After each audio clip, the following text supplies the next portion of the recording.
Hello, everyone. Welcome back to another episode of Second and Saints post-game show after the Saints beat Atlanta. Crazy. RIZZ up, right? What a difference a week makes. All those fun stuff. Ross, my man, how you doing this evening? Good. Glad to be here talking about a win, man. It's been a long time. It's been since September that we've talked about a dub. So I'm glad for it. And it was a resilient one. It was a good one. I'm excited to dive into this one, man. How are you doing? I'm good, man. You know, Earth, Wind, and Fire. Do you remember September? Like that's what reminds. Like that's kind of like where I'm at right now. But man, what a job by this team today. You know, beating Atlanta, upsetting Atlanta. We both picked Atlanta. I mean, both picked New Orleans. Excuse me. We both picked New Orleans to win this one. We thought that riding the energy this week and riding the interim head coach, all that other stuff was, going to. Do New Orleans good here. Marquez Valdez-Scantling, goodness, did he come alive? I think what I appreciate most about this, and I wrote this in my post-game column on Saints News Network, every single leader stepped up in a big way to be able to make this win happen. And when it was all said and done, the defense did twice they got it done to close out this game. They had a lead all game, fourth quarter lead. They didn't give it up.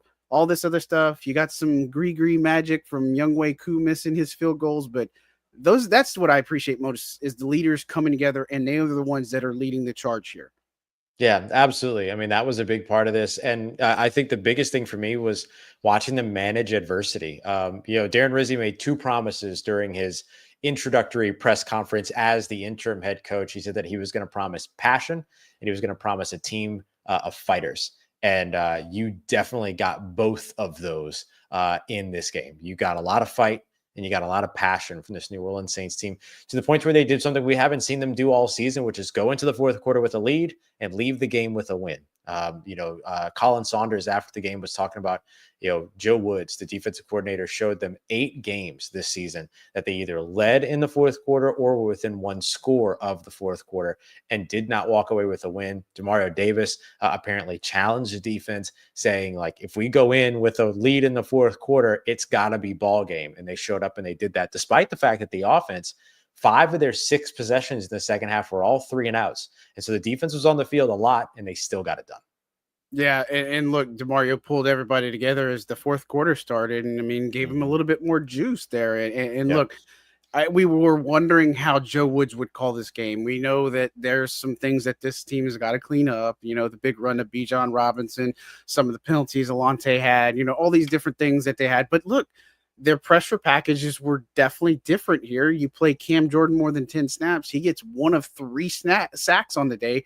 Chase Young, when the game matters most, he gets a huge sack on Kirk Cousins and a strip on that one as well. I mean, so again, I'm not going to sit here and tell you that, oh my God, 1 win, we're back up and all this other stuff. Because Ross and I already talked about that. Like just them winning, it's like pump the brakes. Like it's exciting and the energy's there, all this other stuff. But there's still a lot of work to be done. And like Riz said in his post-game speech, which you can just see the energy, like the difference in this team with him there in just a week is ridiculous. It's redonkulous, actually, is what I would say. But, just as challenges, can we replicate that next week? And look, it's just refreshing to be able to see a lot of things come together for this team.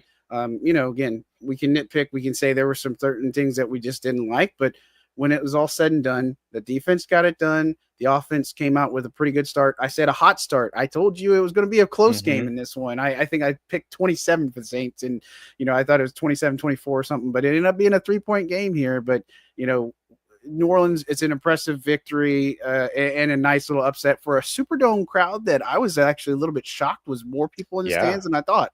And it wasn't Falcons fans. A lot of them were there, but, Yeah, I thought that they were loud too. Like this was a loud New Yes. Orleans Saints Superdome again. And I loved hearing Darren Rizzi after the game saying that he wants to get the Superdome back to what it used to be and all these other things. Like, I don't know, man. Like it just feels like there are those moments where you just make the right choice. And it feels like the New Orleans simply made the right choice. And Mhm. look, moving on from Dennis Allen was a must, but the decision to appoint Darren Rizzi, at least through one game, looks very wise. And like the New Orleans Sure. Saints, in my opinion, can lose out for the next 7 games. I don't want to see that, but they could lose out for the next 7 games.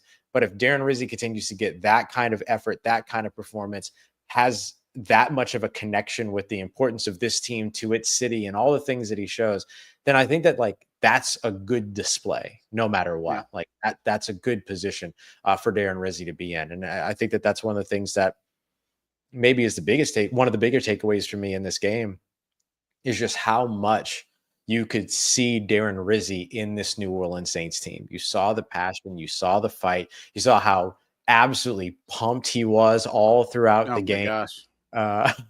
Everything that video clip, I think Kendall Duncan shared it of him at the blocked field goal and stuff like that. Like Yeah. we haven't seen anything like that display of Nope. emotion on the sideline and all that. And then him talking after the game about how he like ripped Peyton Turner a new one during the game and everything like that for celebrating too early and all that. Like he felt like a head coach, and it felt like the type of coach that the New Orleans Saints needed. So, man, I think like you said, like this is one game. There's no need to start, talk about this team winning out and being a playoff team or anything like that. But I don't think that this is the situation to where you can finally actually say that the results, that you have to look past the results. And if you look Yeah. past the results, I think you saw a lot of things you liked about this New Orleans Saints team, in particular its ability to manage adversity, which is something we haven't seen from the New Orleans Saints in quite some time. Yeah, and what I wrote in here and put is it shows that the right process with the right talent can get you the results that you need. I think that's the Mm-hmm. biggest thing. And Alvin Kamara was talking. I'm trying to find it. He said unity. He said buy-in. Yep. He said that a couple other things. You're getting some swag back, energy, Yep. details, fundamentals, and everybody being accountable to each other. And it's just one of those things where it's like, for me, it's like, well, why wasn't that happening? You know what I mean? Why does it take this situation to happen? And of course, we've talked about this on other past pods about some of the things that have happened and all this other stuff. But again, the team is responding to Darren Rizzi. They know what to expect from him. I thought it was hilarious the way he kicked off his press conference talking about Oh, God. literally getting the head coach's toilet clogged. Like, he says it's going to be a Yeah, the crappy head day, coach pun dressing intended. I'm room. like, man, this dude is like also unfiltered. And I mean, again, this is a personality that New Orleans can get behind too. Right. Like, again, you see why the players love him. And now fans, like, in just one little game, beating Atlanta, doing all this, like, he's instantly won over the fans. Like, I just feel that Yeah. way. And, for him, man, it's a big moment. He gets obviously a game ball. The whole building gets a game ball. Down to the equipment room. Alvin Kamara breaks the record, and they look good. I hated the fact that they took Taysom's touchdown away, that 88-yard connection, because know. they came out like gangbusters. I'm like, I Yeah. don't know about this Foster Moreau penalty. There was another penalty, a couple on Alante. I was just like, I didn't really care for, but Yeah. again, this is a good thing in like an infectious attitude, I guess, if you will. And look, can this sustain next week? I think that's the biggest thing. Riz said, we'll Yep. see you back on Wednesday. That's pretty awesome that he would tell the players, okay, we'll see you Wednesday. And that's indicative on what the work they put in. But, can this sustain? Can they get another win? Can they stack a win? Because they get the Browns next week. Yeah. There's gonna be a lot going on in that game too. I mean, you got the Jameis Winston return to the Superdome as the Cleveland Browns quarterback and everything like that. And as you know, when it comes to Jameis Winston, he could come out and have this incredible game. He can come out and have an incredulous game. Like, you just never know what you're going to get from Jameis. And so it's not going to be easy. And of course, they've got Nick Chubb back and all that kind of stuff. So like, that's not helpful because you still saw the Saints run defense struggle, gave up over 180 rushing yards in this game, 5.7 a clip in this one. So, still some things that this New Orleans Saints team has to iron out and get better at and all that. And they've got a talented Cleveland Browns team on the way that's no longer being held back by Deshaun Watson. So I think you got to figure out like what you look to build off of from this. But I think there's a lot of things that you can build off from it. I thought it was good to see the offense and the play calling kind of back to what we expect, a lot more motion.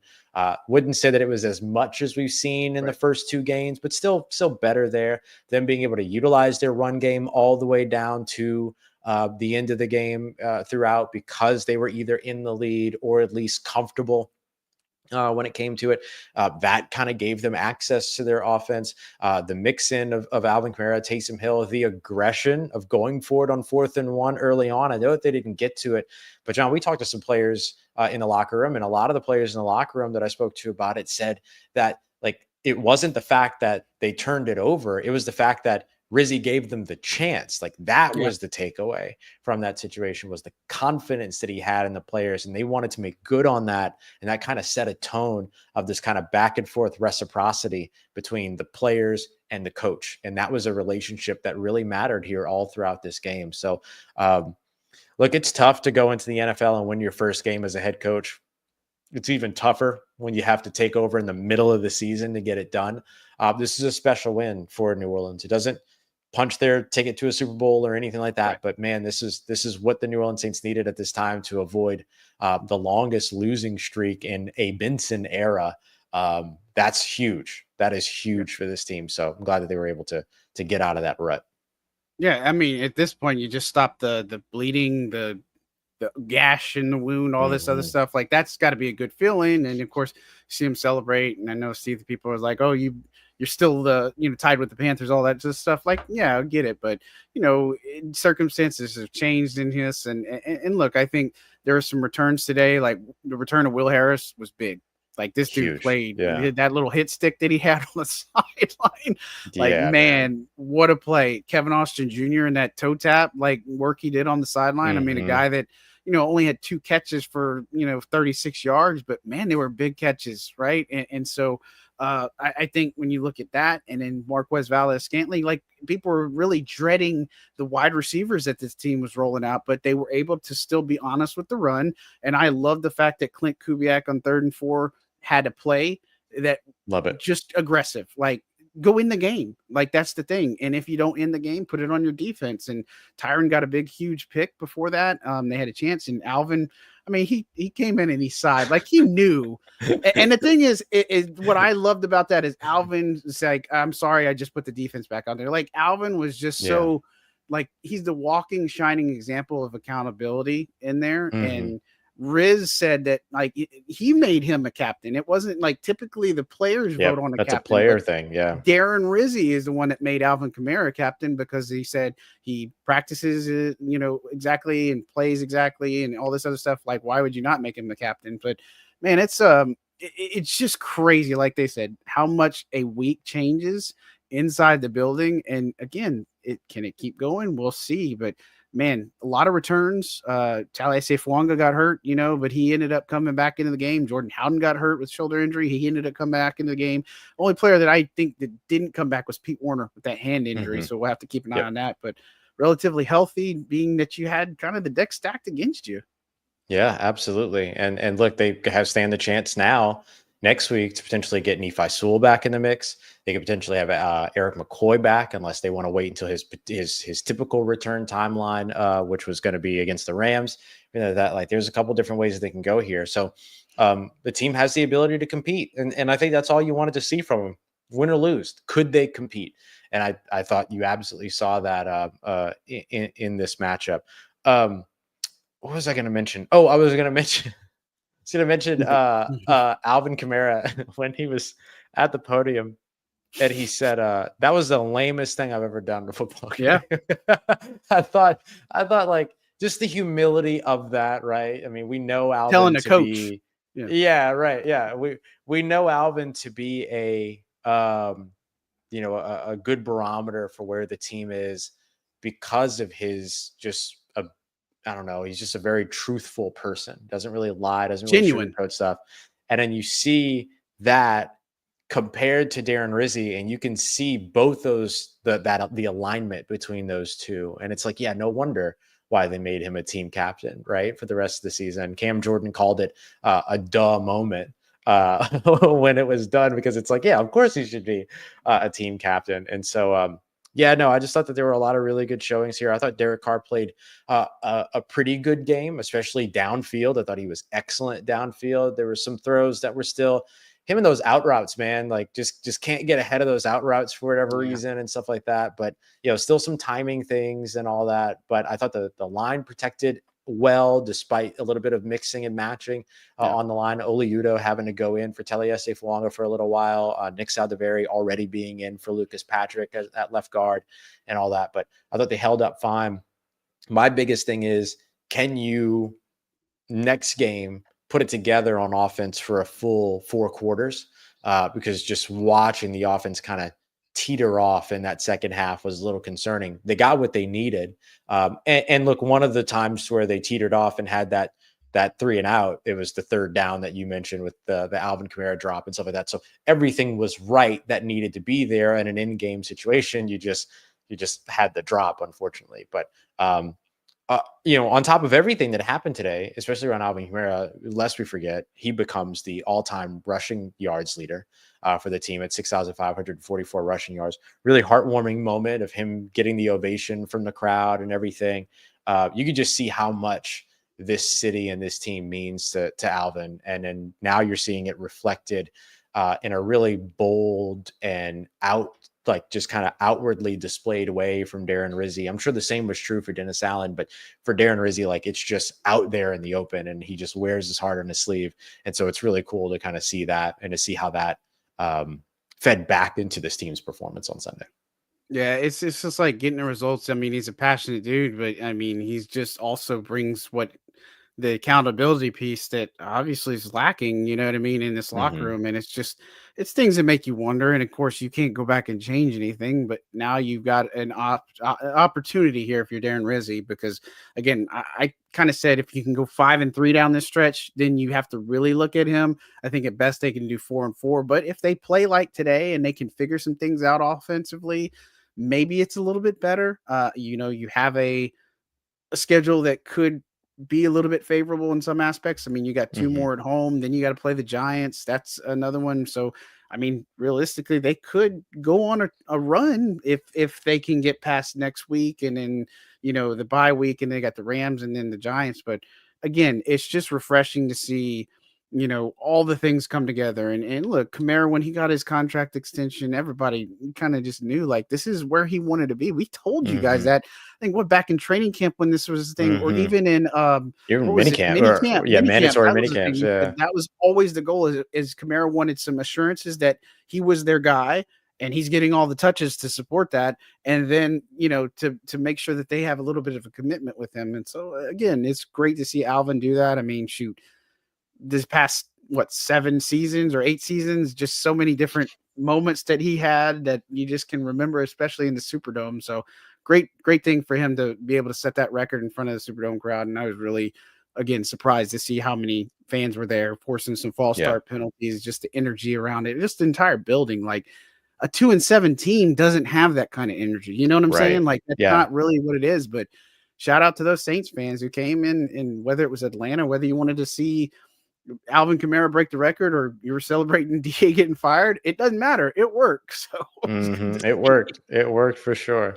I enjoyed some of the things that they changed up over on defense too. We saw a little bit more like zone coverage on third downs, which I thought was smart, because a lot of times over the course of the past few weeks, you've seen the Saints kind of get torn up on third downs when they go to their man-to-man looks, which is what they typically live in. But the crossing routes and stuff like that, those man beaters and everything, like, those are always tough.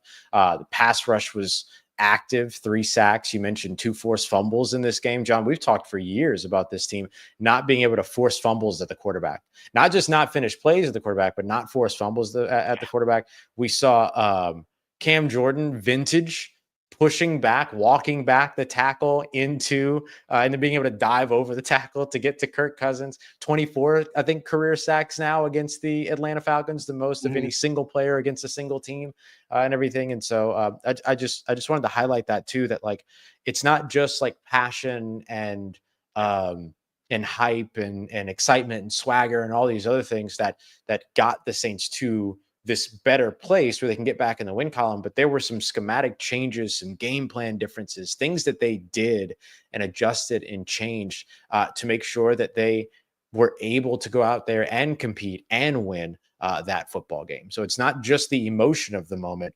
There were some concrete changes that worked for this New Orleans Saints team.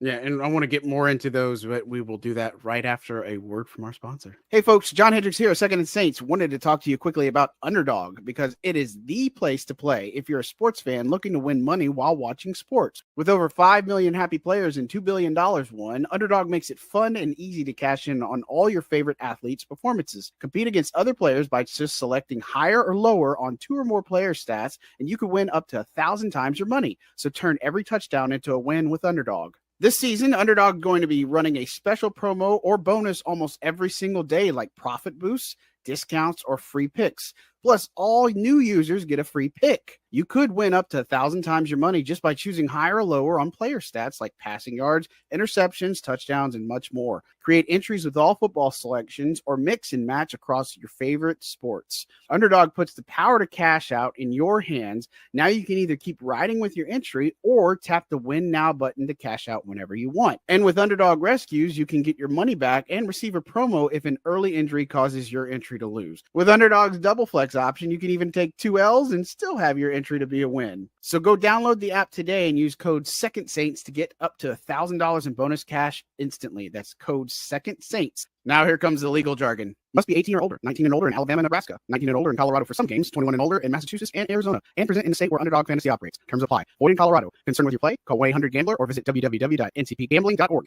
Arizona, 1-800-NEXT-STEP, 1-800-639-8783, or text NEXT STEP to 53342. New York, call the 24/7 Hope line at 1-877-8-HOPE-NY or text HOPE-NY 467-369. Back here on Second and Saints, John Hendricks alongside Ross Jackson. Ross, before we went to break, you're talking about defensively some of the schematics that had changed in there.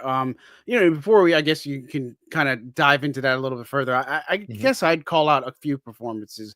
I think Ugo Amadi played a really good game. That tackle at the end of the game too, to kind of preserve everything. But like, here's a guy. I'm gonna sound like Chris Collinsworth. Here's a guy that was on the team last year, someone on the practice squad, and obviously he's on the practice squad again.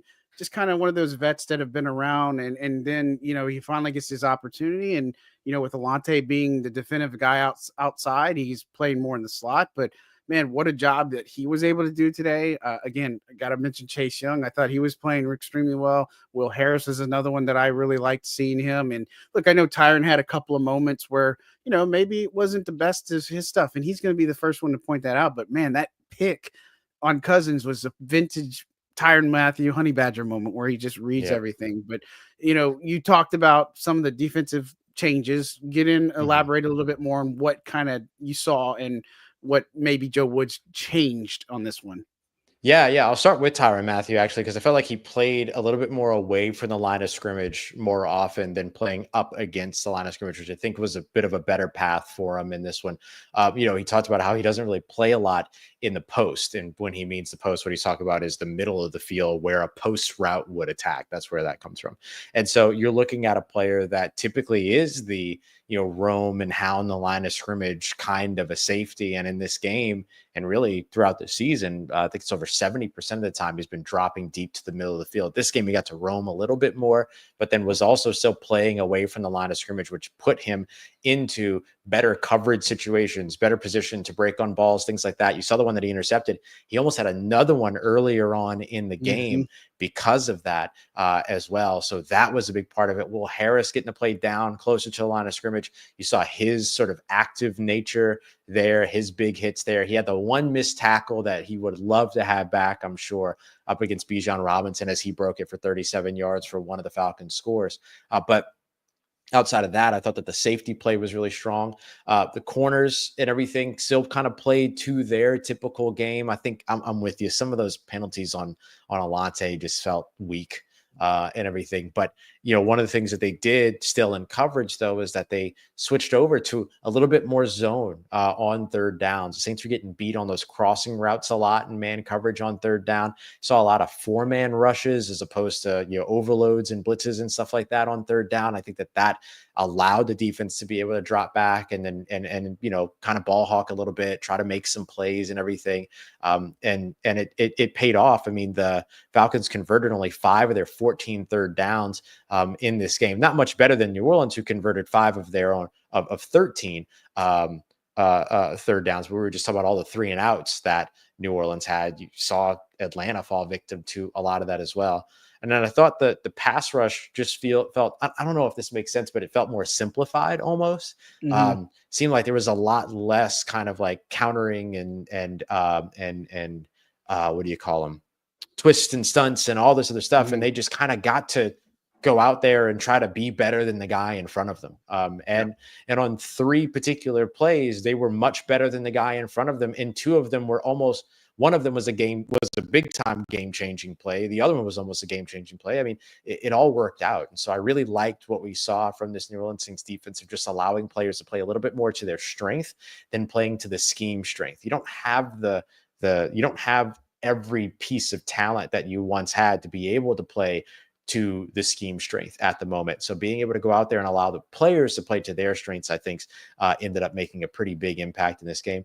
And then Ugo, career highs in both tackles for loss and total tackles in this game, none bigger than that one, where he not only tackled Ray McLeod, but kept him in bounds, allowing the clock to run out. Huge moment for Ugo. Yeah, absolutely. And you were talking about the defensive line, like we play more zone too. I don't know how many times because I have to go back and watch, but then I saw like Colin Saunders dropping back in coverage, then Carl Granderson dropping back in coverage, and he almost got his hand on one of those and stuff. And so it's just kind of one of those things where, again, it's a little simplified, but we're sitting here looking at it, it's like, by God, that's Peyton Turner's music. Like this guy, he ended up becoming like the talk of the game, not because of the sack fumble thing that he had, the strip sack, but what happened with Darren Rizzi, which if you don't know, Rizzi has a stinger history on his shoulder, and so he said that Peyton Turner hit him on the shoulder in celebration, and it caused him to lose all of his like balance and stuff. So that's why it looked like he was having a good time on bourbon at the post game and stuff. So, but look, I'm with you. I think simplified. Again, sometimes when you get some of these defensive coordinators, I think complexity can be a problem, because when it's complex, you have one person having to know 18 different assignments. I'm just, obviously I'm exaggerating here, but when you simplify it and just say, hey, this is what you need to do. You need to go beat your man and then go get at the quarterback and then just play your assignments, whether that's zone, whether that's man, whatever the case may be. I mean, it works. It worked this game. I mean, the Falcons had scored 58 points in the past 2 games coming into this one, and they only put up 17. I mean, granted, Younghoe Koo, I can't believe he went 1 of 4. One That's the first time by John career. Ridgeway. Yeah, in the Superdome of all places. Right. Jeez, man. Yeah. You're saying first time in his career, what? That was the first time that he had ever missed 3 field goals in his career. Now, again, like to your point, one of those was blocked. Yeah. So really, he missed 2 field goals and then the other one was blocked. But still, it's 3 missed field goals, first time in his career. And actually, that was the end of my Younghoe Koo curse. I have never seen Younghoe Koo in person miss a field goal, and today he missed 3. Man, well, hey, keep doing what you're doing regarding that. That's one thing you can keep doing what you're doing. I was dumbfounded, and I know people are like, well, where was that in week 4? But just the fact that Koo's first kick was wide, and then you get the block before halftime, like that was a huge momentum swing because the Falcons were going to go put some points on the board, and the Saints got it in the third quarter, and then at the end, just hitting the goalpost. I mean, or the crossbar. I mean, this is crazy to think that the Saints would get that benefit, because they don't typically get that benefit ever. For real. But For real. Look, you'll take it. I talked to a player in the locker room. I talked to a player in the locker room that said exactly that. He was like, yo, stuff like that never happens for us. Yeah. No, we know for sure. Oh man. Let me grab this one too, because I think it is something just worth bringing up too. Is shout out to Trevor Penning. We've talked about him. We've said him in the past several episodes, just kind of like, again, this was one of our biggest concerns coming into this, and we weren't sure. But man, I tell you what, Trevor Penning, I don't think he's really a liability at this point. I think he's playing Yeah. pretty well. And again, I kind of mentioned that when we talked about the direction, and of course, with direction of this team is un, un unclear, I guess is the best way to say. But they do have a pretty good offensive line if Penning continues to play like that. You know what you get in Fuanga. You got McCoy and Ruiz. They need to get probably a better depth plan, but really you just need a left guard. And I think this offensive line can be pretty good, and they're showing it when they can run the football. And Trevor Yep. Penning in pass pro and in run support, we knew he's good in run support, but I think I'm more impressed with the way he's holding up in pass pro right now. Yeah, I can give you some numbers on that too. Next Gen Stats has it so that last year at left tackle, he surrendered an 18.2% pressure rate. That's really high. So 18.2% pressure rate. This year, going into this game, we don't have the updated numbers with this matchup, but he didn't seem to give up a lot in this game, John. I didn't really see a lot, at least. But so far this year, he has more than halved that percentage. He's down to 7.4% pressure rate coming into this game. Really, really outstanding. And just to compare him to the guy on the other side, Taliesin Fuanga 8.3 percent pressure rate. So Penning's number is actually better, and Taliesin's number is the second lowest amongst all qualified rookie offensive or rookie tackles in the NFL. So Penning playing extremely well right now, and that's exactly what New Orleans needed. Yeah, I agree. And look, they got boosts from players. Again, we talked about Kevin Austin Jr. I was happy to see Jordan Mims get involved too. Like he had a couple of nice little runs there. You get some stuff working. And again, Marquez Valdez-Scantling. I mean, this is a guy that was on the street, weeks ago, and the Saints had a lot of interest in him before he did choose to sign with Kansas City. I mean, it's one of those things where it's like, okay, if it doesn't work here, then he's probably got another team that looks. But I mean, it wasn't just the like, because Derek Carr threw a dime to him, right? Like, I mean, on both of those, but both the those. route that he ran, I mean, he had 3 Falcons defenders around him on that first catch. I mean, this is exciting to see, and I know he only had those catches, but there were big catches. And I mean, even when the Falcons looked like they were going to get back into it, here's a big bomb, 67 yards for it. So it's just getting the contributions from guys you weren't normally going to get in the first place. And look, Taysom Hill hasn't been that big of a factor in this one. I know I saw a question in the chat earlier. Do you think it's more of just how they're playing and calling this game, or is it just kind of how the nature of the game flow goes? Because I still think he's active. I just don't think he's getting as many touches as obviously they need to, since they're focusing on Alvin. Yeah. I would say that's pretty much what I would say in this one. I mean, there weren't a lot of short yardage situations in this one. And look, they went to him. It was so funny. I saw people kind of talking about how like, oh, they shouldn't have gone with Taysom on the 4th and 1. It's too predictable and all that stuff. Knowing dang right well that had they turned around and tossed the ball to Alvin Kamara for a tackle for a loss, or tried to throw the football and eventually ended up with a sack, at the very first thing anybody would have said was, why not run with Taysom? It's 4th and 1, just short yardage situation. It's like, no, they used Taysom. Right. Yeah. No, they did the right thing in that situation. I think getting Taysom a little bit more involved in the passing game looks like it's been a bit of a focus over the course of the past few weeks since he came back from his injury. But yeah, I think they'll continue to utilize him. And look, they put him out there too on a couple of different situations where they were trying to run the ball and chew up some clock and everything like that. They had him go in on the 2nd down where they were trying to run the clock out just before the 3rd down pass to Alvin Kamara down the left sideline and all that. So I think they utilized them just fine. I don't think there's anything wrong with the way that they're using them. They could use them more and everything, but I think that'll come with time too. But no real issue with the way that the Saints are utilizing. The one thing that I will say though is that I do miss seeing Taysom in the backfield. Like we saw early on in the beginning of the season. I think that's something they could get back to, is utilizing him back there. But I get it. I mean, you also have Alvin Kamara, so you might as well give the ball to Alvin Kamara. So I understand that. But yeah, maybe that's one place where you could use him. And then we were talking about, just because I want to make sure we hit on Derek Carr a little bit here. I thought Derek Carr had a really good game. Like I mentioned, a few of those out routes and stuff like that still behind, but he was 8 of 13 for 125 yards and a touchdown against the blitz. And the Falcons blitz almost 50% of their defensive snaps in this game. And on those blitzes generated 2 pressures. Almost 50% of their defensive snaps were with the blitz, and they got 2 pressures off those blitzes, according to Next Gen Stats. So really good protection and really good job handling those blitzes from Derek Carr with a really good stat line off the blitz.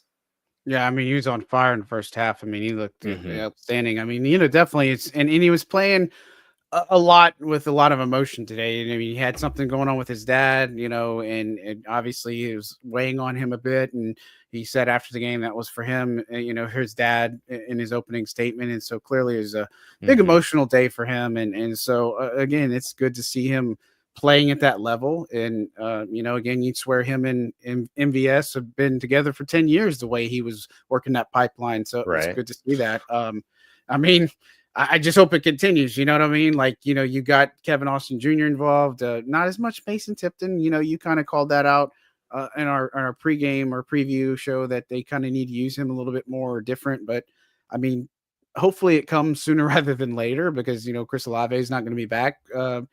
We'd be surprised if he comes back at all this season, and you're going to have to make do with what you do have. And, Dante Pettis is a guy that wasn't going to be in the plans, but Riz even talked about that. It's like guys that weren't on the training camp roster impacting, like a John Ridgeway, a MVS, a Kevin Austin Jr., a guy that worked his tail off. I mean, we saw him in training camp. We knew what he was capable of. It's just, it was a matter of consistency, but he's been on the practice squad and learning and growing and just doing all those things. He's got a great mentor and coach Dub, Keith Williams. And so it's good to see all of that come to fruition, if you will. And so there's a lot of football left to be played. I think when you look at how they can go, I'm not going to tell you that they're going to run the table, but how they can do that is it's going to lie heavily on 4 and 41 and then what you can do defensively. But if they can get that offensive line kept together, I mean, I don't know. It's possible, but there's just so many different variables that come into play. But I think if Carr plays well and you get what you need out of Alvin, I think they have a chance at least to not be a lethargic offense that we've seen over the past months. Yeah, look, this was a team that was at risk of being last in the division today, right? Because Carolina wins early on in the morning over in Munich, and then the Saints play, and they had the chance to go down to 2-8 to fall behind Carolina, everything, and they kept themselves alive. And look, could they go on a run? Sure. Is it necessary that they do? I also don't think so. But you don't play for the draft position. You play for the possibility of actually like playing yourself into a better position here as a team. And I think that's got to be the top thing. I had somebody ask me, if the Saints were to continue to winning, aren't you worried about their draft position? And I'm like, no, because I don't really care. like if I'm a player or if I'm a coach, especially these players and these coaches, they don't know what lies on the other side of this offseason for them.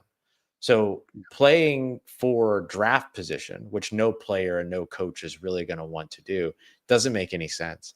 And you play for the players that are next to you, not the players that you might be next to next year. You know what I mean? Yeah. Like that's not the way that you do this. And so I'm all about this team continuing to compete and doing what it's got to do. This might be the last game they win this season. It's fine. You know what I mean? Like it is what it is. Hope not. Yeah. I hope not too. Don't get me wrong. But like that's kind of just where this team is, to where they have an opportunity to not be that team that loses out and, drops to the bottom of the division and all that other stuff. But I think that's what they should play for. I don't think they have to have anything else that they have to worry about playing for. The only people that are playing for draft position is maybe like some fans and stuff like that. But players, coaches that don't know if they're even going to be here to benefit from that draft position, they should not be playing it or even thinking about that. They should be worried about competing for the rest of the season. And this looks like a team that's ready to do it. My biggest question mark for them is how consistently they're going to be able to produce in the passing game with the wide receivers. Great to see Marquez Valdez-Scantling have this great game. But 109 receiving yards, all came on 3 passes in the first quarter, in the first half, and then not seen again, not targeted again, not no more catches throughout the rest of the game, stuff like that. And so they've got to be able to do something a little bit more consistently there. But if they're able to do that, and if the run defense can kind of button up a little bit more, then I think that, yeah, this is a team that should be able to compete more, maybe more than people think that they can against some of the better teams left on their schedule. But otherwise, they have a winnable schedule moving forward. So go out there, compete, and win what you can. Yeah, and look, I mean, we've talked about it, wrote about it, and we have said it on here for sure. But NFL Network's Ian Rappaport, he put a story out this morning that the Saints don't plan on stripping this thing down. Like they said, retool was the word, and I said I don't care whether you call it a rebuild, retool, reshuffle. I don't care, but he said retool, and that they believe that they can be in a different position, and obviously they're going to do the cap stuff. I know it's going to drive everybody crazy, but it's what do you make of that, first of all? Well, okay. I'll pour a little bit of reality on this one, and Dude. at the behest of many, I'm sure. But I don't think that it says much that they're saying that they're not going to tear it all down and Right. rebuild. They kind of can't. Like they Yeah, legitimately no. don't really have a way to do that, right? Mm-mm. Like this is not a situation to where you can come out and cut your starting quarterback and cut all these other players and then end up on the right side of the salary cap to start adding pieces back. At this point, the players that you cut aren't saving you money, they're costing you money, and you Mm-hmm. have to make money going into next season. And so restructuring Derek Carr is probably what they're going to have to do. That immediately means that they're probably not fully rebuilding and everything, because that's really the only way they can get under the salary cap, unless Derek Carr is willing to help them out from the contract side. But he has no reason to do that at all. Yeah. The Saints agreed to pay him that money. They should pay him that money as far as he's concerned, or his team's going to be concerned, certainly as far as his family is concerned. And so I think that that the statement of yeah, we're not going to tear it down, we're not going to rebuild, sounds very puff my chest out, like we're still out here, yada yada. But really, it's just kind of the reality of the situation. They don't have, basically what it is that this is a team right now that's in need of a new roof, but the best that they can do is repaint the ceiling, and so that's what they're going to do. You know what I mean? Yeah. Yeah.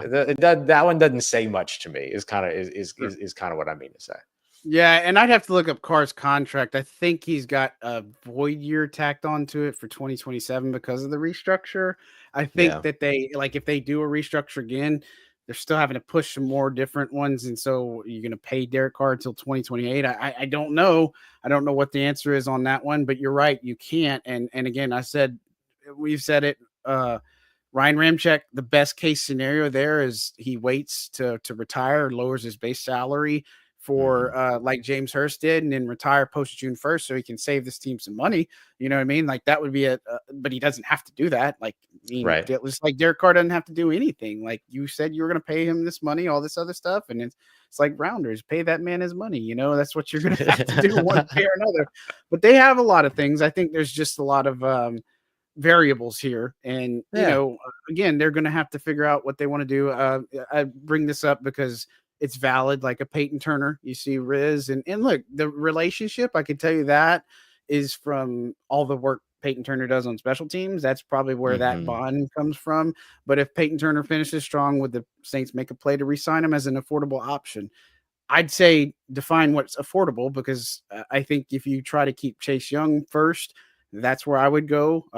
What happens with Cam? I don't think you can bring him back on this price tag. They're going to have to either, and I think Cam, I don't think he's going to retire, but he's not going to be able to play at the cap hit that he has. So what does that look like?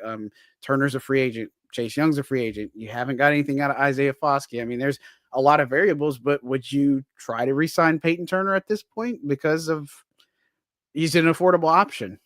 Yeah, sure. I don't know. Why not? Might as well. Like I said, they got paint budget, man. They're gonna have to do those kinds of things. And then it depends too on in all honesty, it's gonna depend too, who's the defensive coordinator, what do they want their defense to look like, what's the prototype of their defensive ends, what does that mean, all those other things. So it's tough to really know what would work for New Orleans. But I mean, getting a familiar face back on a team friendly deal, that's probably the most cost effective way to go about things. But you have to keep the deal actually cost effective and not, some kind of a, 2-year 2-year contract that's on a 5-year plan because of void years and all this stuff. Like if you're going to return them, you got to return them on a 1-year deal that's just straight up for what it is, and everything. And so I think it's absolutely possible. But it's going to depend upon what the new, is it still Joe Woods? Is it a new defensive coordinator? We just don't know. We have no idea who's going to actually be making those decisions. Too many variables. That's the biggest thing. And again, it's going to depend because I mean, we said it. This is a 3-month process if you're evaluating the talent, the coaches, and the direction that you're going to go into. Because Mickey Loomis has already said they're not trying to do a coaching search right now. They're going to wait until the end of the season. Now, whether that's really truthful or not, I mean, Rizzi's auditioning for the job, whether he's, everybody wants to admit that or not. But we'll kind of see how things happen, I guess, if you will. But again, the salary cap stuff, we've ran that down. We're going to have a full entire episode when it comes time to show you how they're going to get under the cap, how they can make space, all that fun stuff. But that's a conversation for another day. But Peyton Turner, maybe. I still don't know what affordable looks like, and I think there's more pressing priorities. If I'm stacking him up versus bringing like a Chase Young or a Will Harris or a Willie Gay Jr. back to the mix, I think he's probably lower man on the totem pole.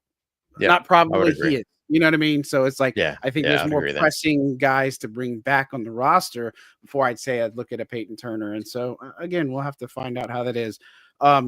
Ross, it's been a while since we've been able to do this, but game balls, give me 2 on offense, 2 on defense. These still my heart. I mean, I could do the whole entire game balls to everyone probably, but probably too easy. Yeah, I mean, I guess the easiest ones right now are like, got to give Alvin Kamara a game ball, all-time leading rusher. I know he dropped the pass. I get it. He owned up to it. It's all good. It's all fine. We'll give him a pass for that one. But I got to go Alvin Kamara. Also over 100 scrimmage yards again in this game, 55 rushing, 54 receiving. So like, again, just big-time producer for the team. And then I'll go with Marquez Valdes-Scantling. I mean, 109 receiving yards and 2 touchdowns, 240+ yard plays.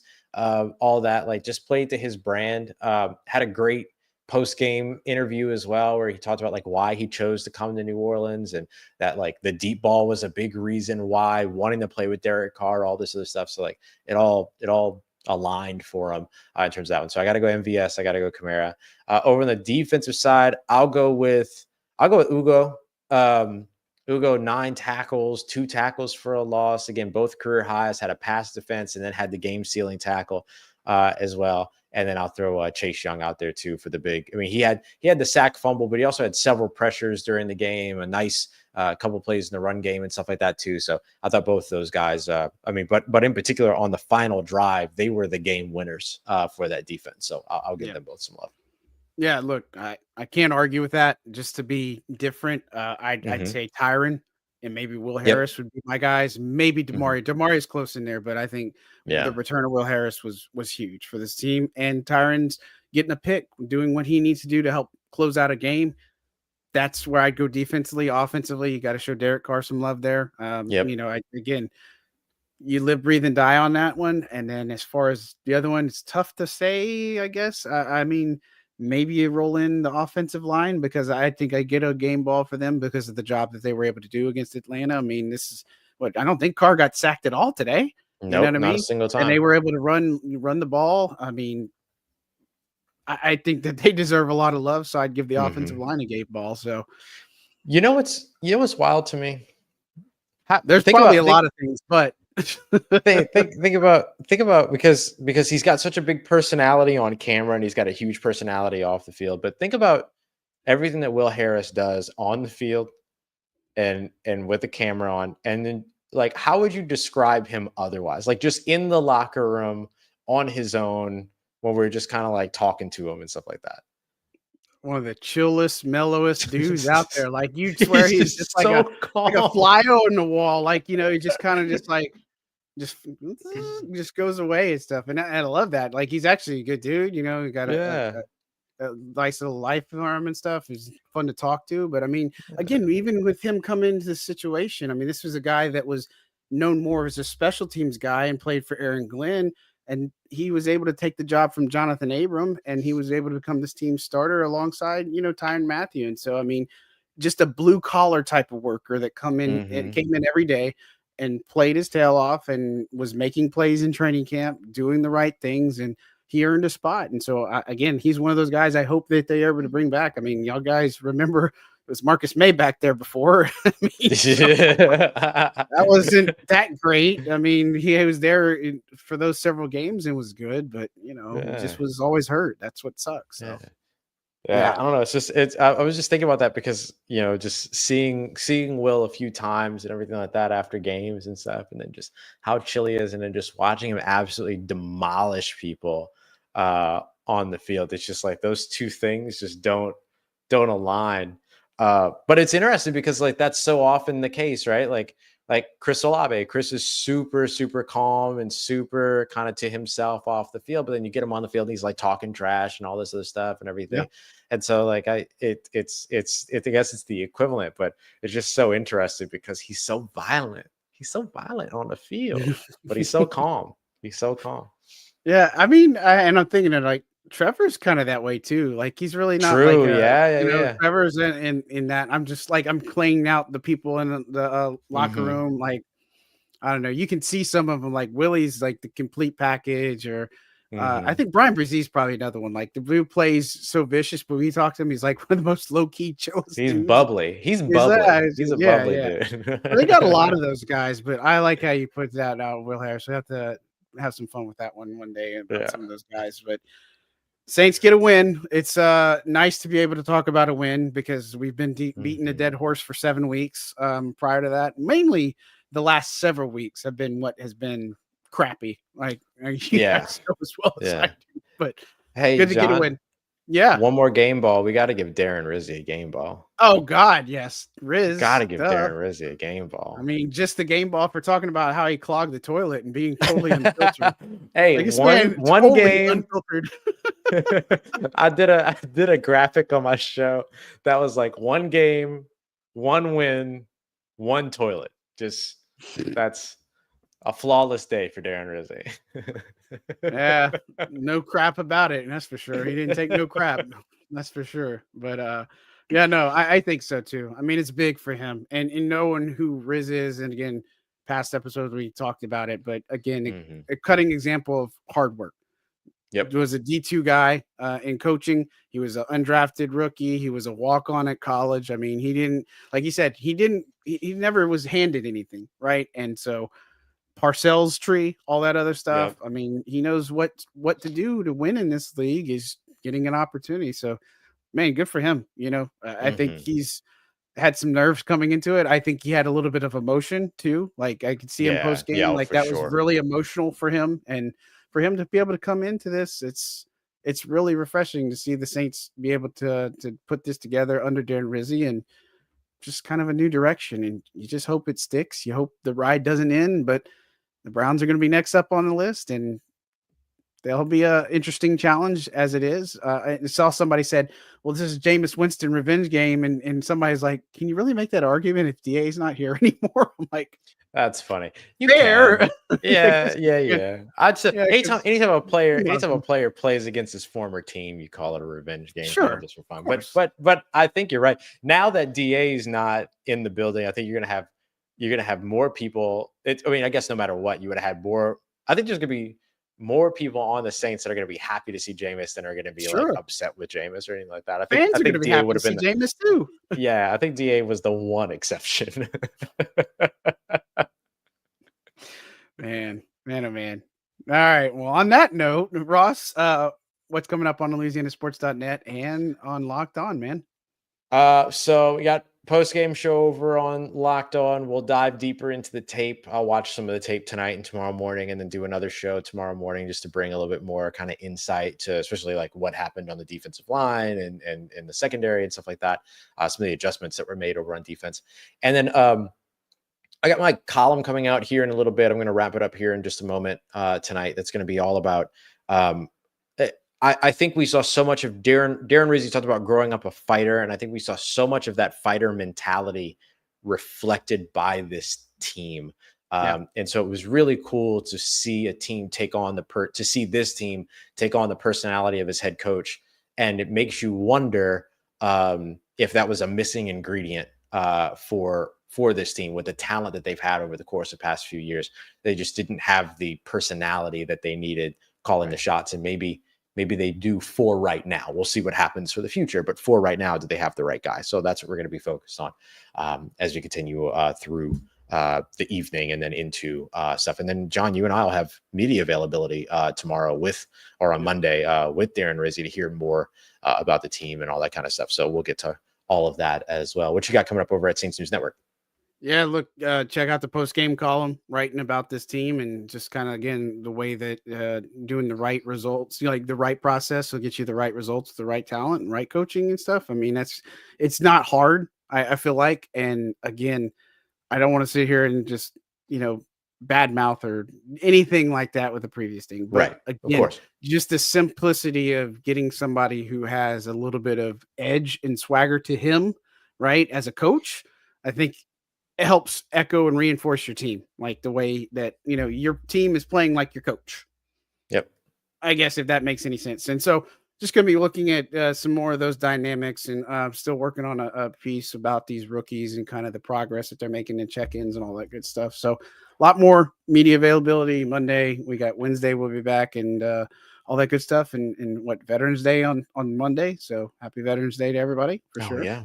Yeah. Before we'd be remiss in not saying that too and stuff. So yeah, man. Well, man, I appreciate all you guys tuning in. Don't forget to hit that like and subscribe button on YouTube. It was really cool hanging out with everybody on the different social platforms today. I know it was a lot. So thank you for hanging with us and trying. I know it's discombobulation, but we'll get it one of these days. You can't stream on those yet, but at any rate, guys, we really appreciate you. You guys are awesome. Can't thank you enough. And Saints fans, best fans, we appreciate y'all. And we will talk at you again very soon. On behalf of Ross Jackson, John Hendricks signing out for Second and Saints. Y'all have a good one, guys. Have a good one and enjoy the victory. Love you.